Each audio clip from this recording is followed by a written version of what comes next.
Hello, viewers. This is your host, Rishabh Bhatnagar, and you're watching Startup Street. Now, the word on the street is obviously the collapse of the Silicon Valley Bank and the domino effect that is being seen across the world.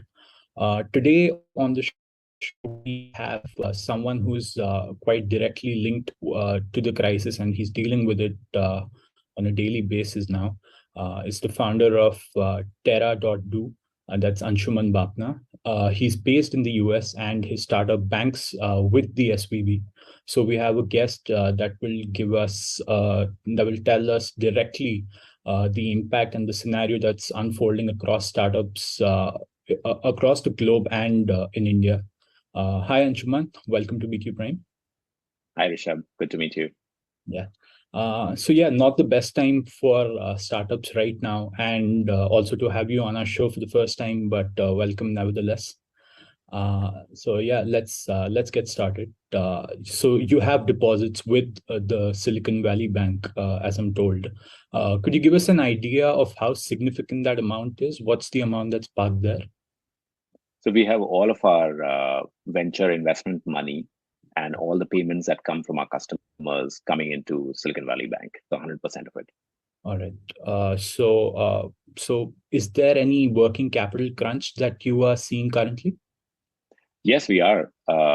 We fortunately have a couple of other smaller places. So, for example, PayPal and Stripe, where money starts pooling in. So the first thing that we did was to cut off any connections from them into SVB so that the money continues to stay there. And but it still creates a payroll crisis. Right. In the short term, is there any plan to avail any emergency funding options, maybe that's non-dilutive? So in our case, as you might have seen from the news right now, that the Fed has decided that they are going to make all the depositors whole, which means that the money should be accessible on Silicon Valley Bank, at least temporarily today. And our plan is we'll first assess if we have that money accessible. But second, shore it up irregardless with also some short-term funding maybe from some of our own venture partners who are already investors at Terra. Right. Anshuman, you've been in back-to-back meetings dealing with this, I'm sure.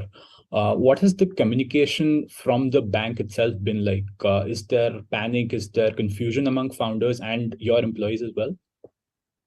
Yeah, so this is unprecedented, right? So bank the size and significance of Silicon Valley Bank hasn't really gone down in some time. And they are obviously a lot more concentrated in the startup and venture investing world, which means that where I live, which is Silicon Valley, this is probably the banking partner for half of all people, mostly on the commercial side, but sometimes even on the personal side, which means that there are individuals who have their company's money and their personal money stuck in Silicon Valley Bank. SVB itself, for what it's worth, and I do get this question a couple of times. They have been fantastic partners. They were a fantastic bank. They were very responsive. I think they understood how startup founders, and especially immigrant startup founders thought and what kind of capital needs that they had better than almost anyone. And that's the reason why a lot of founders ended up trusting SVB. I, in fact, thought that their communication, at least at the account management level, was pretty decent given how the whole thing was completely collapsing in the space of a few hours. Interesting. Anshuman, you're a serial entrepreneur and an angel investor. I'm sure you're a part of a lot of founder circles, and this has to be the hot topic there right now. So, even among founders and entrepreneurs, what's the chatter like? Is there talk of supporting each other at a time like this?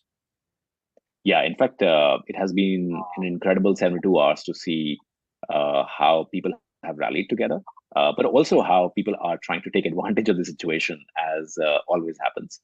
But I've seen the rallying part of it happen a lot more.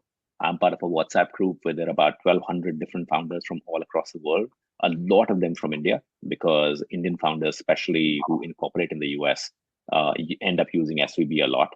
And there was helping of each other out in many different ways. So amongst founders, for example, there was this whole signature collection movement to try to get an understanding of how many people are employed, what kind of cash issues these companies might have.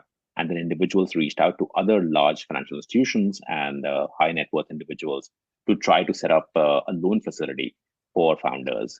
I especially work in the climate area, and SVB was actually a great banking partner for climate tech startups, especially.